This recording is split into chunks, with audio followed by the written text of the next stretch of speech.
Clock is ticking, folks. We're just 6 days away from President Trump announcing his pick to replace Supreme Court Justice Anthony Kennedy, and he's not wasting any time meeting with potential replacements.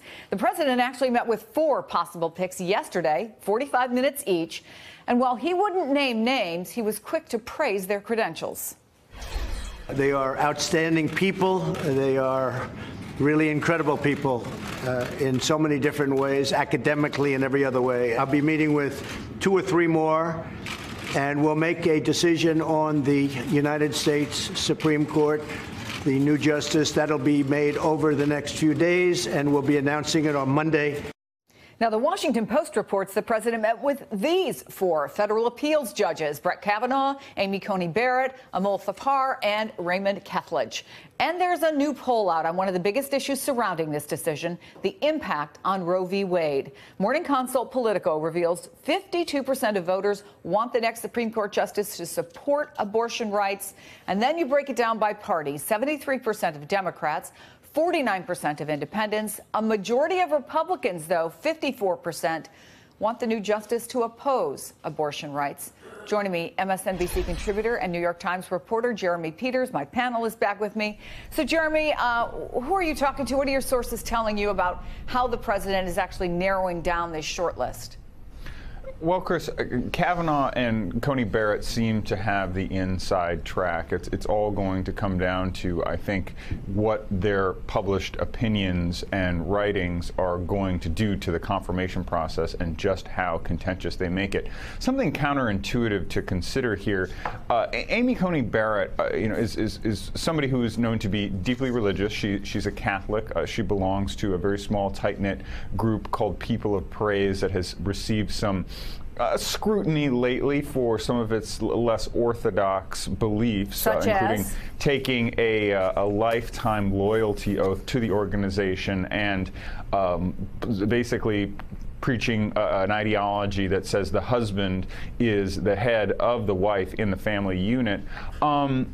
That's all going to come out in a way. Let's see how that plays out when the wife is a Supreme Court justice. Right, exactly. I know it seems a little odd to me. Ask Ruth Bader Ginsburg's husband. Yeah. Point being that the Republicans are eager to make this a fight over a religious test. They want to make the Democrats look intolerant when it comes to people of faith, and they would love nothing more than another moment like you saw in Coney Barrett's confirmation hearing for the appeals court position when Dianne Feinstein seemed to belittle her faith, saying the dogma runs deep in you. So while that may seem like the kind of messy confirmation process the president wants to avoid, there's actually a school of thought that might be good for the Republican Party, because that would really fire up the base ahead of the 2018 I've heard midterms. Republicans say that, and obviously the other big thing is abortion.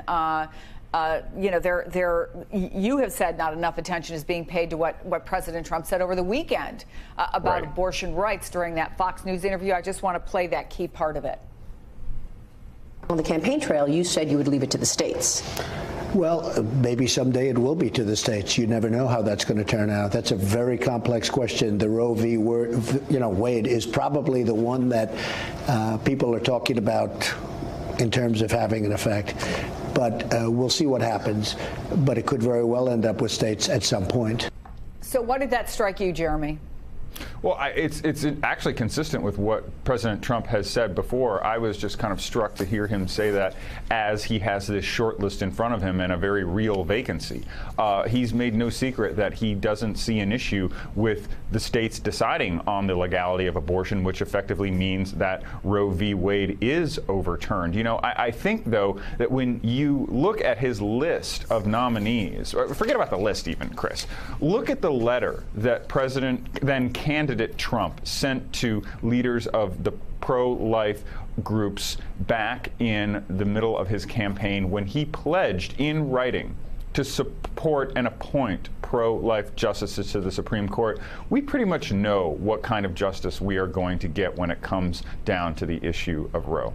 Well, I think the other thing we know from exit polling in 2016, Noel, is exactly how many Republicans and how many evangelicals voted on this issue as their number one issue, the Supreme Court. I mean, it was significant. But I just think I'm a little surprised by these numbers, and I'm curious about your reaction.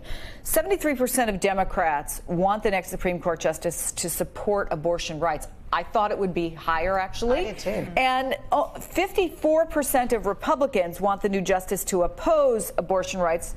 I also thought that would be higher. Yeah, I did too, because especially when you look at the base of the GOP, which is, made up of a lot of evangelicals. And back to your original point, which I'm so glad you brought this up, was the fact that during the election, when people had to choose between Hillary and Trump, a lot of Republicans were uncomfortable with a lot of the things that President Trump had either said or activities he was accused of. And one of the key reasons people were asking, why are these evangelicals coming out and voting for someone like Donald Trump, was the fact that they're looking at Supreme Court. Oh, they will say very openly, he has vindicated himself. We talk about the Supreme Court, but you look at who he's placed on the federal bench, which is the farm team, right? Not only are we talking about somebody who at 40 or 45 could serve as Supreme Court justice to, 40 years, literally 40, 45 years, but you're also looking at then other federal judges who later on could potentially also serve in that role. And I don't know, Caitlin, I think the president has said the short list includes 2 women. There's also been a lot of talk about how that would optically and in terms of argument be a good thing for him. Why? Well, he wants to, remember, pressure red state Democrats, right, who 3 of them voted for Judge Gorsuch.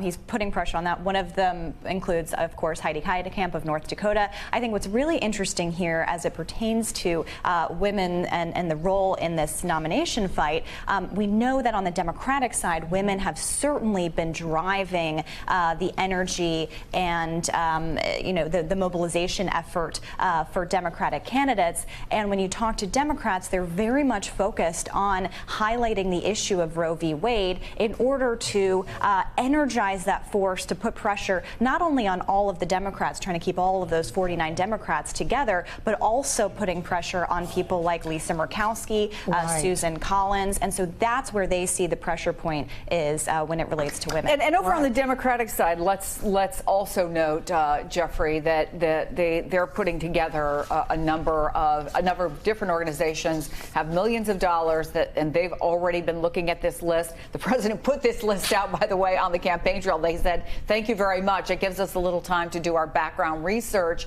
But Jeffrey Toobin in The New Yorker outlines how he thinks that Trump's pick could actually undo Justice Kennedy's legacy. And we know how hard they worked to tell Justice Kennedy that this is going to be legacy affirming. Quote, it will overrule Roe v. Wade. It will allow shopkeepers, restaurateurs, hotel owners to refuse service to gay customers on religious grounds. It will guarantee that fewer African American and Latino students attend elite universities. It will approve laws designed to hinder voting rights. It will sanction execution by grotesque means. It will invoke the Second Amendment to prohibit states from engaging in gun control, including the regulation of machine guns and bump stocks. Is that a little bit of hyperbole? Or at least on the left, is that really the view of what's to come? I think the left is in a real quandary here. They have never really been able to organize very effectively around the idea of the Supreme Court. It's always been something that's far more central to the political culture and the DNA of the right. Now, I wonder if that changes. I think with Roe v. Wade on the line, you are going to see Democratic groups, women's groups, everybody from Emily's List to the National Organization for Women to Planned Parenthood really galvanized because it's real now. The idea that Roe v. Wade is one vote away from being struck down is going to send a panic into the liberal base. I think the phrase you use, though, is very instructive, to see whether they will.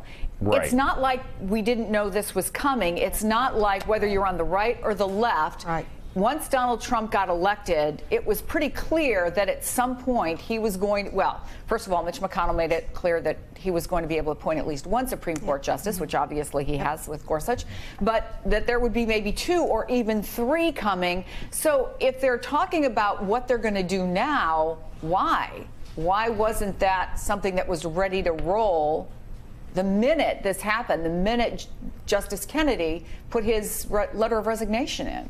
I think a lot of it has to do with complacency, Chris. The right is so used to being on the losing end of the culture wars at the Supreme Court. In fact, they were often at the losing end due to Justice Kennedy's vote. So they're just much more revved up about this, and they are going to be in a fighting mood going into November. Yep. Now, the question is whether or not the left is able to match that intensity, and I think really the jury is out at this point. Hey there, I'm Chris Hayes from MSNBC. Thanks for watching MSNBC on YouTube. If you want to keep up to date with the videos we're putting out, you can click subscribe just below me, or click over on this list to see lots of other great videos.